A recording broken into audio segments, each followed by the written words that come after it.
Alors ce matin, ça n'allait pas du tout avec la prédication, mais je vous avoue que je m'en foutais bien raide, parce que ça, c'était vraiment important. Et ce matin, ce qu'on peut partager ensemble, être sensibilisé. Mais je vous invite tout de même ce matin à aller dans la parole de Dieu. Et j'aimerais commencer avec vous dans le psaume 1. On est dans une série qui parle des preuves de vie spirituelle dans le livre des Chroniques. Et ce matin, on va adresser le sujet de la réussite selon Dieu dans ces preuves de vie. Et je fais un peu une récapitulation rapidement.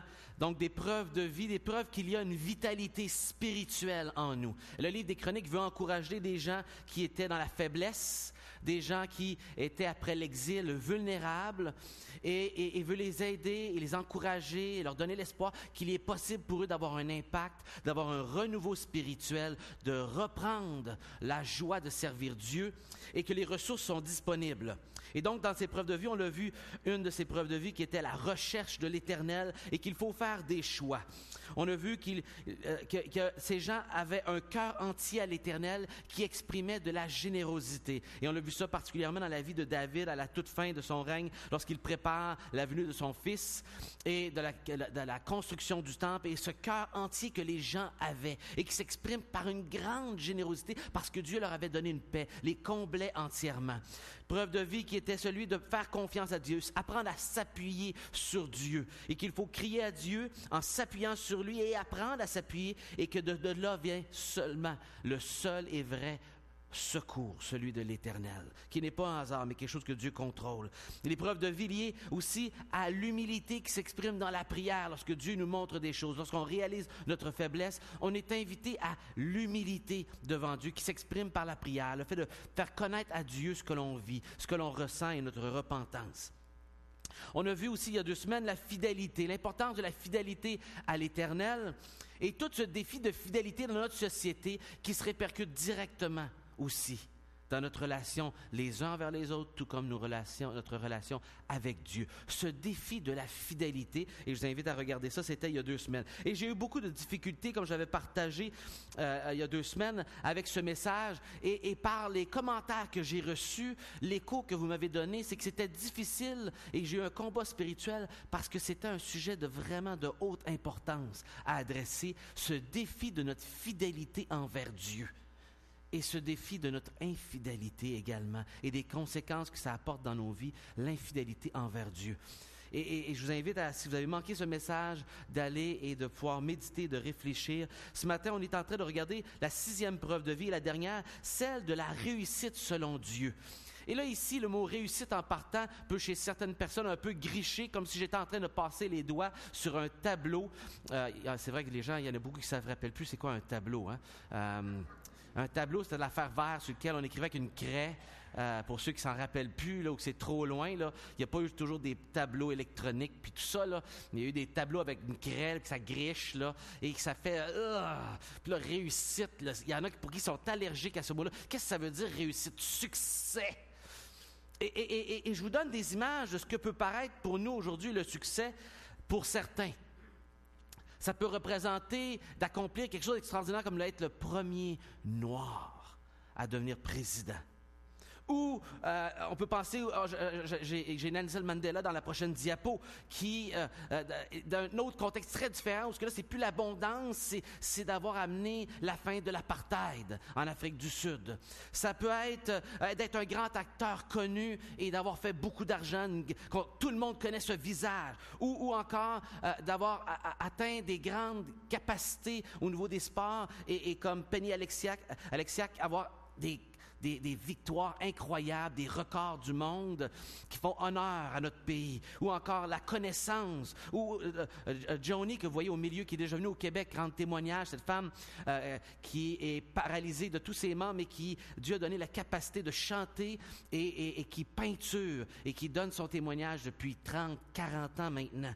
Est-ce que c'est ça la réussite? Qu'est-ce que la réussite? D'avoir sa face dans les magazines, d'être une première ministre puissante comme Angela Merkel en Allemagne, d'avoir été Jean-Baptiste, d'avoir baptisé Jésus, d'avoir été son précurseur.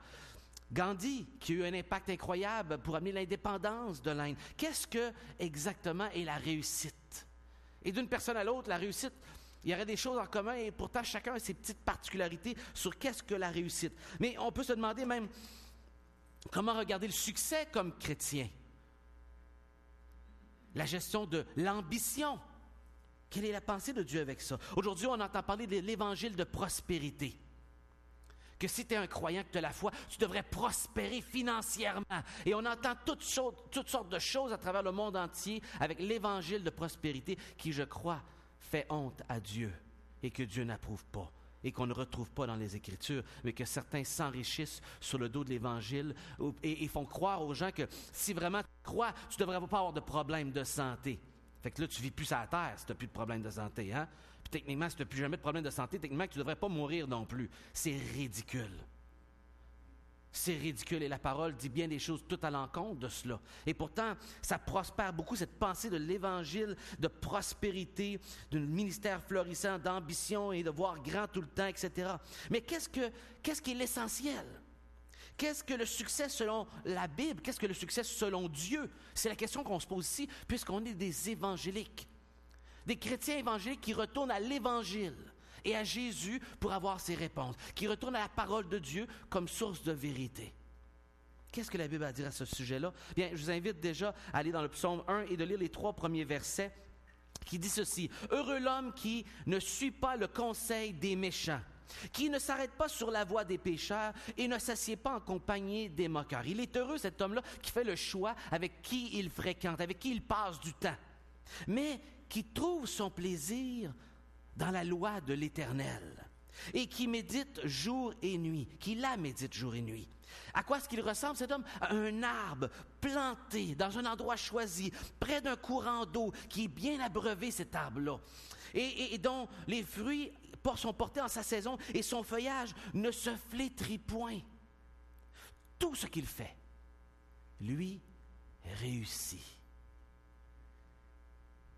C'est le mot dans l'Ancien Testament ici pour la réussite qui apparaît 65 fois dans l'Ancien Testament. Tout ce qu'il fait, ce croyant, lui réussit. Mais qu'est-ce que ça veut dire ça, que tout ce qu'il fait, lui réussit? Ça veut-tu dire que tout ce qu'il choisit de faire va avoir la réussite comme l'entend le monde? Que veut dire réussir exactement lorsqu'on l'utilise ici dans le psaume 1? Mon psaume favori, que j'ai appris à chanter par cœur depuis l'âge de 10 ans. Un psaume qui nous aide à comprendre l'ensemble des psaumes. Qu'est-ce que cette réussite-là? Je saute le prochain exemple parce que dans ma lecture cette semaine, j'avais justement un texte, mais je m'en vais directement à l'usage dans les chroniques. Vous savez, le livre des chroniques utilise 13 fois sur les 65 fois, donc 20%, l'usage de ce mot, la réussite. Plus que n'importe quel autre livre de l'Ancien Testament, les livres des chroniques utilisent plus que tous les autres le mot réussite, 13 fois. Aucun autre livre ne vient même proche de son usage. Et le livre des rois, qui est parallèle au livre des chroniques, il y a des histoires qui ressemblent, n'utilise pas ce mot dans les textes parallèles. C'est vraiment un mot qui est particulier au vocabulaire du livre des chroniques et qui nous aide à apprécier son message différent. Et il parle de réussite à différentes occasions, et j'en souligne quelques-uns. Par exemple, justement dans le texte où il y a eu la célébration de la réussite de David à amener le peuple dans une grande générosité parce qu'ils avaient le cœur entier comblé de Dieu, on dit ceci: Salomon s'assit sur le trône de l'Éternel comme roi à la place de son père, il eut du succès. Et j'ai mis le mot ici à quelques reprises parce que c'est le mot en hébreu tsalach qui veut dire succès, réussir, prospérité et des mots connexes. Les mots sont plus larges en hébreu que les nôtres puisqu'il y a moins de précision et peut porter une largesse beaucoup plus, en tout cas, différent de nous, très différent, vous allez voir dans quelques instants. Mais il eut du succès et tout Israël lui obéit. Et le mot succès ici est vraiment rattaché au fait qu'il eut du succès à établir le temple, à la construction, à toute la sagesse que Dieu lui avait donnée, à avoir le respect du peuple. Mais également, en même temps, on peut mélanger l'argent là-dedans parce que ce que ce gars-là, comme roi, a eu de l'argent comme aucun autre roi n'a eu. Un rayonnement international, on venait de partout pour le voir. Mais est-ce que c'est lié à l'argent? Encore plus loin, on dit aussi de Salomon qu'il terminait la maison de l'Éternel et le palais et qu'il eut réussi à accomplir. Donc la réussite ici est liée à l'accomplissement de ce grand défi de construire la maison de l'Éternel. tout ce qu'il avait décidé de faire dans la maison de l'Éternel et dans sa propre maison. Il a réussi, il a complété, il a terminé bien ce qu'il avait commencé. C'est l'usage dans le livre des Chroniques. Je vous donne 2 autres exemples dans la vie de Josaphat, qui dit ceci: tous les prophètes renchérissaient, monte à Galade. Ici, c'est un paquet de faux prophètes qu'il consultait, Josaphat, pour savoir s'il devait aller en guerre avec le roi du Nord pour un de leurs voisins communs. Et il cherche des prophètes, et c'est tous des faux prophètes, et il leur dit ce qu'ils veulent. Et il dit: monte à Ramoth en Galade, tu connaîtras le succès, et l'Éternel livrera entre les mains le roi. Le succès ici, c'était évidemment un combat victorieux contre l'ennemi. Et il dit: monte, tu vas avoir du succès. Et ici, il ne consulte pas l'homme qui dit le contraire d'eux, Michée, il va même l'emprisonner. Mais ils veulent avoir la direction de Dieu, mais il faut que la direction de Dieu aille dans leur sens. Et ils vont l'avoir, mais ils vont se planter finalement. Ce n'est pas le succès qu'ils vont avoir. Ils vont avoir une grande humiliation. Et vous pouvez lire dans le chapitre 18. On lit un peu plus loin, dans un contexte positif, où ils sont attaqués, mais que là, ici, ils vont réussir dans un bon sens. Le lendemain, ils se lèvèrent tôt et partirent pour le désert de Tékor pour le combat. Au moment de leur départ, Josaphat se tint debout et il dit: écoutez-moi, Judéens et habitants de Jérusalem, ayez confiance en l'Éternel, votre Dieu, et vous serez affermis, vous allez être solides. Ayez confiance en ses prophètes et vous réussirez. Ayez confiance en Dieu, ayez confiance dans ceux que Dieu a mis comme porte-parole, et vous, là, vous allez réussir. Et dans ce cas-ci, en chantant, en allant vers le combat, avant même qu'ils arrivent, Dieu avait combattu pour eux, et ils ont eu la victoire. La réussite a été liée ici à faire confiance à Dieu et d'aller de l'avant malgré les défis. C'est l'usage du livre des Chroniques. Mais pour bien comprendre un mot, il est bon d'aller dans l'Ancien Testament à la première fois où le mot est utilisé. Et sur les 65 fois, 7 fois le mot est utilisé dans le livre de la Genèse, dans 2 histoires bien particulières, qu'on connaît bien et qui nous aident à comprendre quand ce mot-là est utilisé. Le Juif qui l'entendait, lui, sait où c'est utilisé pour la première fois, puis ces histoires qui vont illustrer ce que c'est le succès. Et la première histoire, c'est celle d'Abraham qui envoie son serviteur chercher une femme pour son fils. Et on lit ces paroles dans cette histoire. L'homme la regardait avec étonnement et sans rien dire pour voir si l'Éternel faisait réussir son voyage. L'homme ici étant le serviteur qui était parti, son maître l'avait envoyé pour aller chercher une femme, puis il dit: Dieu va conduire tes pas, puis tu vas le savoir de telle façon. Et lui avait prié devant Dieu et mis des choses devant Dieu pour voir si Dieu allait bénir son voyage et le faire réussir. Et 4 fois, il utilise ce mot-là. Et il dit ici: si l'Éternel faisait réussir son voyage ou non. Et il m'a répondu: l'Éternel devant qui j'ai marché enverra son ange avec toi et fera réussir ton voyage. C'est ce qu'Abraham lui avait dit. Et tu prendras pour mon fils une femme de la famille et de la maison de mon père. Un peu plus loin, on dit: je suis arrivé aujourd'hui à la source. Et là, il raconte son histoire. Et l'Éternel Dieu de mon Seigneur Abraham, si tu daignes faire réussir le voyage que j'accomplis. Il lui répondit, un peu plus loin, et il parle à la famille qui voulait le garder plus longtemps. Il dit: non, va-t'en pas tout de suite, et il étire le voyage. Il dit: non, ne me faites pas retarder, puisque l'Éternel a fait réussir mon voyage. Tout est axé ici sur l'histoire de sa réussite, qui est de reconnaître la volonté de Dieu pour trouver une femme pour son maître. La réussite de son voyage est liée au fait qu'il a mis devant Dieu quelque chose, et que Dieu a répondu et lui a permis de trouver la femme que Dieu avait pour son maître et de l'amener. C'était ça sa réussite, trouver la volonté de Dieu. Et c'est l'histoire, dans le chapitre 24 de Genèse, qui illustre bien cette histoire-là de ce que c'est la réussite. Il n'y avait rien rapport ici avec la réussite financière, l'autorité, ou rien de tout ça. C'était juste faire la volonté de Dieu. L'autre exemple, c'est Joseph, évidemment. J'en ai déjà parlé il y a de cela un peu plus d'1 an, dans notre série dans la vie de Joseph, lorsqu'on est arrivé à ce passage, il y a peut-être 2 ans. Et on dit ceci: l'Éternel fut avec lui, avec Joseph. Et la prospérité l'accompagna, la réussite, le succès l'accompagna. Intéressant, ça nous intéresse. Qu'est-ce qu'il y avait? L'Éternel était avec lui. Il habitait dans la maison de son maître, l'Égyptien. Le succès ici n'est pas pour celui qui faisait bien de l'argent, c'est pour le serviteur. Son succès, c'était de faire réussir la gestion de la maison de son maître. C'est même pas dans ses poches à lui. Et on dit que l'Éternel, son maître, vit que l'Éternel est avec lui et que l'Éternel faisait prospérer ou réussir entre ses mains tout ce qu'il entreprenait. Mais tout à coup, l'homme qui réussissait devient le sujet de convoitise d'une femme. Puis lui, ne répondant pas aux exigences de cette femme, dont j'ai couché avec la femme de son maître, et qu'il refuse, elle l'accuse et il se ramasse en prison. L'homme de succès est en prison. Et qu'est-ce qui lui arrive tout à coup lorsque l'homme de succès est en prison? On lit ceci. Le chef de la prison ne prenait aucune connaissance de ce que Joseph avait en main parce que l'Éternel était avec lui. L'Éternel était avec lui en prison. Il était avec lui avant la prison, il était avec lui dans la prison et on dit que l'Éternel donnait de la réussite dans ce qu'il faisait. Sa réussite n'était pas nécessairement d'avoir de l'autorité, d'avoir de la notoriété, d'avoir de la puissance, ni d'avoir de l'argent. C'était que Dieu était avec lui. Que Dieu l'accompagnait et que les gens savaient que cet homme-là, il a quelque chose de différent. Dieu est avec cet homme-là. Et ça, c'est les deux histoires qui utilisent ce mot-là 7 fois au total dans le livre de Genèse, qui nous illustrent, en partant dans l'Ancien Testament, des histoires de ce que c'est le succès. Pas tout à fait la même définition de ce que nous, on comprend comme étant le succès. Très différent. Et voici quelques liens qu'on peut faire avec ce qu'on vient de lire et le livre. Juste comme illustration, la réussite en relation avec tous les aspects de la vie chrétienne. Les planètes gravitent autour du Soleil, comme vous savez.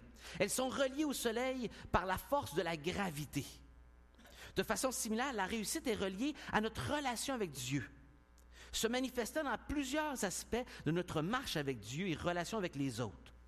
Comme la gravité attire les planètes au Soleil, c'est notre relation avec Dieu qui agit comme la gravité et qui crée les liens nécessaires pour notre réussite. Et voici comment on peut les appliquer. Ici, il y a de la réussite liée à l'accomplissement de la volonté de Dieu. Et j'ai mis 2 textes ici que vous pouvez lire où ce qu'on voit que c'est lié à la présence de Dieu, à la recherche de Dieu dans le livre des Chroniques, tout comme on l'a vu dans l'histoire de Joseph. Que la réussite selon Dieu est liée au fait que Dieu est avec moi.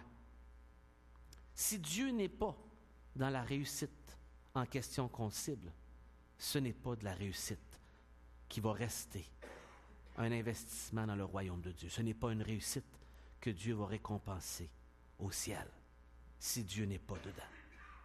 La réussite est liée à faire la volonté de Dieu, ce que Dieu veut, et liée à sa présence. On peut penser à un texte, entre autres, je vous lis le 2e texte dans la vie de Joas, un roi qui avait un maître sacrificateur. Il était tellement jeune qu'il a été son tuteur pendant des années, qui a été son conseiller et qui a finalement ce roi-là défroqué une fois que ce maître-là est mort.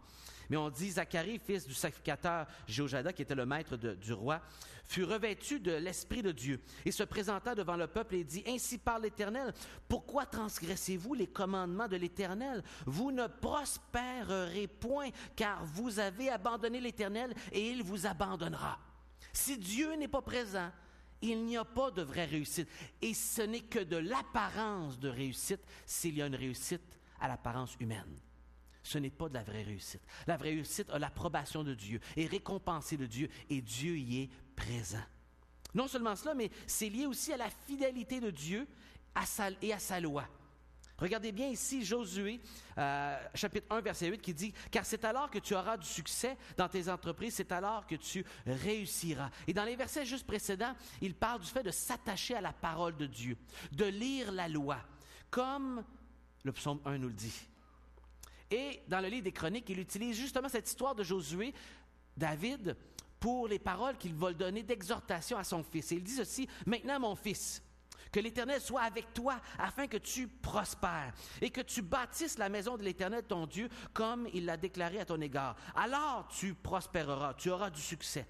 Si tu as soin de mettre en pratique les lois et les ordonnances que l'Éternel a prescrites à Moïse pour Israël, fortifie-toi et prends courage, ne crains point et ne t'effraie point. » Et ici, il est en train de dire, tout comme dans Josué, tout comme dans le psaume 1, qu'il y a un lien ici dans ma réussite avec le fait que je suis en train de marcher en obéissance à la loi de Dieu, que je suis en train de la méditer, la loi de Dieu, la parole de Dieu, pour la connaître. Et qu'à force de la méditer, je la connais, je demande l'aide à Dieu et je la mets en pratique dans ma vie. La réussite passe par le fait de connaître la parole de Dieu et de la mettre en pratique. Et quand on parle de la loi de Dieu, je parle de ce livre qu'on appelle le livre, la Bible. Ça ne nous tombe pas du ciel. Dieu nous a donné un livre, il faut aussi prendre le temps de lire ce livre-là. Et pas juste le laisser sur un comptoir, accumuler de la poussière. Parce qu'une partie de notre bonheur, de notre succès, passe par la connaissance de ce livre, de le lire et de voir que ce n'est pas juste des connaissances culturelles, d'histoire, mais bien parole de Dieu pour nous, humains, pour nous conduire. C'est lié aussi à la confession des péchés. Une fois dans le livre des Proverbes, le mot « réussite » est utilisé, puis regardez bien, celui qui cache ses transgressions ne prospère point. L'hypocrite, celui trop orgueilleux pour demander pardon, celui qui garde une vie cachée ne prospère point. Ah, peut-être il peut réussir un certain temps, mais à un moment donné, un autre, la vérité sort, n'est-ce pas? La vérité sort. Et les présidents ou les grands athlètes qui ont réussi à garder une vie secrète à un moment donné, 10 ans, 5 ans, 10, 20 ans, à un moment donné, il y a quelque chose de leur vie sort. Que derrière leur succès, il y avait de la drogue, il y avait de la consommation illicite, qu'il y avait des femmes, il y avait toutes sortes de choses qui étaient cachées, qui viennent mettre un gros ombrage sur le succès qui était caché. Et qui finalement, il y a beaucoup de déshonneur, de compromis, de choses malhonnêtes qui ont été faites derrière l'apparence de succès. Le succès, ce n'est pas le moment présent, c'est aussi à long terme. Qu'est-ce qui va en ressortir dans les relations avec les gens? Donc, c'est lié à plusieurs choses importantes dans les Écritures, dans les textes qu'on peut lire, liés à l'accomplissement de la volonté de Dieu, liés à la présence de l'éternel de Dieu, liés à la fidélité à la loi de Dieu, liés à la confession des péchés. Mais quoi d'autre encore? Et j'essaie d'aller rapidement pour être consciencieux du temps, mais je veux être certain que vous puissiez bien comprendre les enjeux ici de ce que c'est la vraie réussite. L'usage ici est bien particulière et bien importante. 9 fois, mais 7 fois sur les 9 fois que le livre de Juges et Samuel utilise ce mot-là, il y a un usage très différent qu'on apprend du mot réussite. Parce qu'il a aussi le sens d'être saisi, se précipiter sur. Et c'est un mot utilisé pour parler d'être rempli d'Esprit de Dieu. 7 fois dans le livre des Juges et le livre de Samuel, mais les autres fois ailleurs où on parle d'être rempli de l'Esprit de Dieu, ce n'est pas le même mot qui est utilisé. Mais cet auteur-là de Juges et de Samuel utilise explicitement le mot « réussir » pour décrire l'action de Dieu qui saisit un homme ou une femme et le remplit. Et je vous donne 2 exemples. Dans Juges 14, on lit ceci, « L'Esprit de l'Éternel vint ». Mais en fait, c'est le mot qui est là, « vint sur lui », sur Samson, et sans rien à la main, il déchira un lion comme il s'agissait d'un chevreau. Il a dit à son père et à sa mère ce qu'il avait fait. Encore une fois, dans Samuel aussi, on dit Samuel prit la corne d'huile et éloigné au milieu de ses frères. L'Esprit de l'Éternel saisit David. David, Saül, Samson sont 3 hommes décrits qu'ils ont été remplis de l'Esprit de Dieu. Et le mot utilisé pour dire qu'ils ont été saisis ou que l'Esprit de Dieu se précipita sur lui, c'est le mot réussir. C'est un des usages que ce mot-là peut être fait avec. Mais tout à coup, quand on met le même mot pour chacun de ces usages-là et qu'on pense à l'idée que réussir passe par le fait d'être saisi par l'Esprit de Dieu, ça nous amène toute une autre nuance intéressante. Que le succès passe par le fait que Dieu, et qu'on soit un canal, qu'on soit un outil de Dieu, que Dieu peut saisir librement et faire ce qu'il veut avec nous, de nous remplir de l'Esprit de Dieu pour accomplir sa volonté. L'usage du mot nous montre une des dimensions ici de ce que c'est le succès, que l'Esprit de Dieu me saisit et qu'il m'amène à faire des choses extraordinaires pour lui, dans la simplicité de la vie, tout comme des choses miraculeuses comme il le fait ici. Dieu choisit bien comment il veut nous utiliser lorsqu'il nous remplit de son esprit.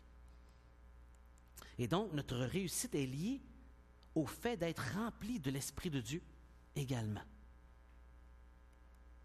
Regardez bien la réussite du Messie, ce qu'on dit à ce sujet. Dans le psaume 53, verset 10, lorsqu'on parle du Messie, on dit « Il plut à l'Éternel de le briser par la souffrance », en parlant de Jésus.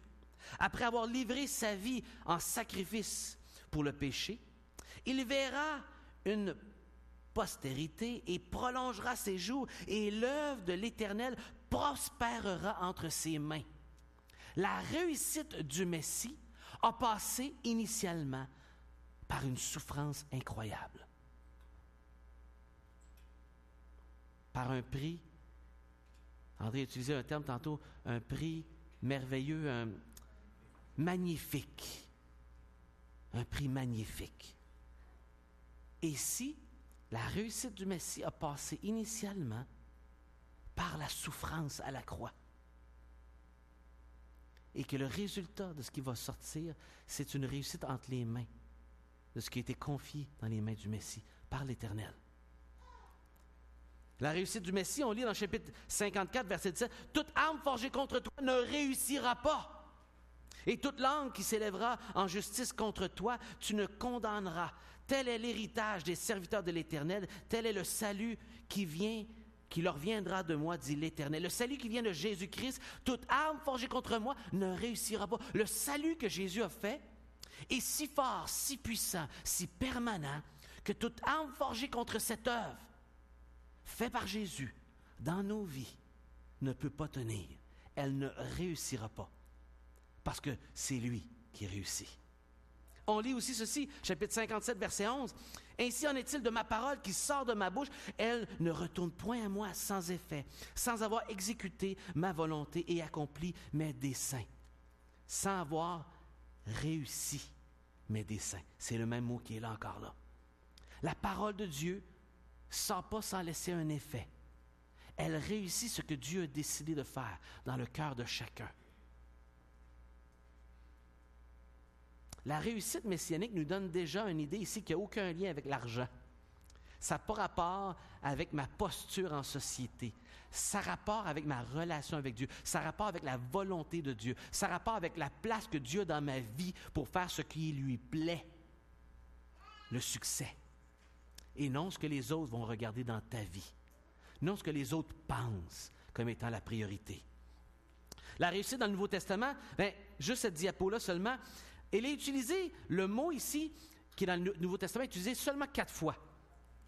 Seulement 4 fois ce verbe est utilisé, et c'est le verbe utilisé dans l'Ancien Testament par les Grecs 300 ans avant Jésus-Christ, qui ont traduit l'hébreu en grec. Ils ont traduit le mot que je vous ai montré tantôt par ce mot-là. Ils l'utilisent seulement 4 fois dans le Nouveau Testament. Et un des textes que les gens qui enseignent l'Évangile de la prospérité aiment, c'est celui-ci, qui dit de la part de Jean, « Bien-aimé, je souhaite que tu prospères. » Et là, dans les églises qui parlent d'évangile de prospérité, c'est là qu'on entend des « Alléluia » n'en plus finir. Alors qu'on devrait dire « Alléluia », ce qu'on a lu dans le chapitre 53 de la réussite du Messie. Oui, là, on devrait dire « Alléluia ». Hein? Ici, il parle de prospérer. Mais de quoi il parle? « À tout égard, et sois en bonne santé, comme prospère l'état de ton âme. » Alors là, ici, il y a la prospérité de l'état de mon âme, nuance. Et le mot ici, c'est le même dans tout l'Ancien Testament, dans Genèse chapitre 24 et 39, utilisé par les Grecs avant l'époque de Jésus pour transmettre l'idée de la réussite selon les Hébreux, selon ce qu'on lit dans l'Ancien Testament. C'est le même mot. C'est son équivalent grec, qui est plus précis encore. Et lorsqu'on lit ça, on comprend ici, ce que je souhaite, c'est que tu prospères à tout égard. Ça veut dire, ce que je souhaite pour toi, c'est que tu sois branché sur Dieu, que tu fasses sa volonté, que Dieu te remplisse pour faire ce que lui veut, que tu confesses tes péchés. C'est toutes ces notions qu'on lit qui sont remplies dans cette idée de prospérer et que ton âme soit dans le même état. Romains 1, chapitre 10 dit « Demandant continuellement dans mes prières d'avoir enfin, par sa volonté, le bonheur, la réussite d'aller vers vous. » C'est le même mot ici. Le bonheur, ça a été traduit comme ça dans vos versions la plupart du temps. Mais en fait, c'est la réussite d'aller vers vous. C'est lié ici à pouvoir être avec ceux qui ont du progrès dans le Seigneur. Une seule fois, c'est lié à l'argent, et c'est ici, dans Corinthiens, où ce qui parle de donner selon la prospérité que Dieu a donnée, selon la réussite que Dieu a donnée à chacun. Et quand on regarde ça, c'est tout à coup très différent que le portrait qu'on entend aujourd'hui dans bien des églises évangéliques.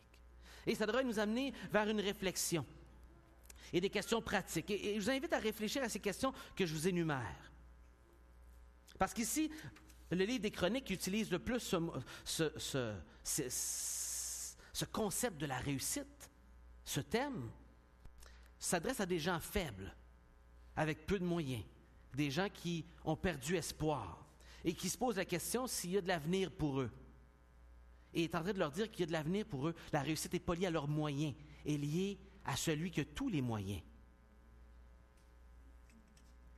Qu'en est-il pour la réussite aujourd'hui dans ma vie? Est-ce que j'ai une réussite qui est définie par le monde comme défi ou par la parole de Dieu? Tes enfants se savent aimer et guidés par un père ou une mère qui prend des décisions centrées sur Dieu ou centrées sur lui? Centrées sur la famille ou centrées sur mes désirs? Ta femme, ton mari, se sent aimé, te demande de prier pour lui ou pour elle dans son angoisse, se confie à toi? Le travail, passe-t-il avant la famille ou le travail est un endroit que Dieu utilise pour avoir un témoignage, pour avoir les sous qu'il te faut pour ton foyer, pour servir Dieu? Ou est-ce que tu définis toute ta personne dans ton travail? Et ça, on peut le faire comme enseignant, on peut le faire comme électricien, on peut le faire chez Marmen dans tout domaine, on peut le faire comme pasteur, on peut le faire dans tous les domaines du monde. Est-ce que ta réussite est liée au travail? C'est tout ça qui remplit tes pensées ou la recherche de connaître Dieu davantage et de trouver quelle est sa volonté pour toi? Pas comme l'autre, avec les dons qu'il t'a donnés à toi, tes capacités. À 1 Jean, on lit ceci. N'aimez point le monde ni les choses qui sont dans le monde. Si quelqu'un aime le monde, l'amour du Père n'est point en lui. C'est pas moi qui est radical ici, là, OK? L'homme qui le dit ici va vivre 90 ans, va nous écrire l'Apocalypse, écrit à des gens ici, et il a l'autorité de Dieu de le dire, l'apôtre Jean. Et il dit quelque chose ici d'assez catégorique. Si j'aime le monde, l'amour de Dieu n'est pas en moi. Et il ne fait pas ça pour nous condamner, il fait ça pour qu'on s'examine sérieusement. Car tout ce qui est dans le monde, la convoitise de la chair. Et là, il explique c'est quoi le monde, là, ici. C'est 3 choses. La convoitise de la chair, de suivre juste mes désirs égoïstes. La convoitise des yeux, de satisfaire tout ce qui satisfait mon désir de voir. Et l'orgueil de la vie, ce qui me rend hautain, à me penser meilleur que les autres, ne viennent point du Père, mais vient du monde. Et le monde passe et sa convoitise passe. C'est pour ça qu'il ne faut pas mettre l'accent là-dessus. Toutes ces choses-là vont disparaître. Ils vont brûler. Ils ne seront plus. M. Caron, qui est décédé, n'a plus de problème avec aucune de ces choses-là. C'est toute partie. Il se retrouve avec lui-même et ce que Dieu a fait dans sa vie, devant Dieu. Mais celui qui fait la volonté de Dieu demeure éternellement. Là, ici, c'est de la perspective, les amis. C'est de la perspective. Et vous savez, la source de ce changement-là, ce n'est pas intrinsèquement en nous, ce n'est pas juste mon vouloir, ce n'est pas ma capacité. Jésus nous dit ici, prenez mon joug sur vous et recevez mes instructions, car je suis doux et humble. On a parlé de humble il y a quelques semaines, c'est le même mot ici, utilisé l'équivalent dans le Nouveau Testament. Il est doux et humble de cœur, et vous trouverez du repos de vos âmes. Ce n'est pas quelque chose à accomplir de nos propres forces, c'est quelque chose qui se fait avec l'aide de Dieu. Et donc, je vous invite ici ce matin à 3 choses. La première, peut-être pour vous, ce matin, c'est de dire, Seigneur, j'ai besoin de te demander ton aide et demander d'être rempli de l'Esprit de Dieu. Parce que l'Esprit de Dieu n'a pas souvent la place dans ma vie. Et peut-être, je ne me rappelle même plus de la dernière fois que j'ai dit, Seigneur, est-ce que tu peux me remplir de ton Esprit ce matin? Et que si je suis rempli de ton Esprit, je vais savoir quand parler et quand pas parler. Je vais savoir quoi faire. J'aurais besoin de prier sur autant de détails. L'Esprit de Dieu va me conduire. Peut-être pour vous ce matin, c'est le temps de juste demander pardon à Dieu pour cette mauvaise définition de ce que c'est la réussite selon Dieu et d'avoir négligé des choses prioritaires dans votre vie. Et si c'est le cas, le livre d'Apocalypse, chapitre 2, verset 5, nous donne une indication. Il dit, souviens-toi d'où tu es tombé. Souviens-toi de ce que tu faisais de bien avant, quand tu n'étais pas dans le champ, quand tu ne t'étais pas égaré. Puis il dit, repens-toi, fais juste demander pardon. Et il dit après ça, reprends-toi. Recommence à pratiquer ce que tu faisais avant.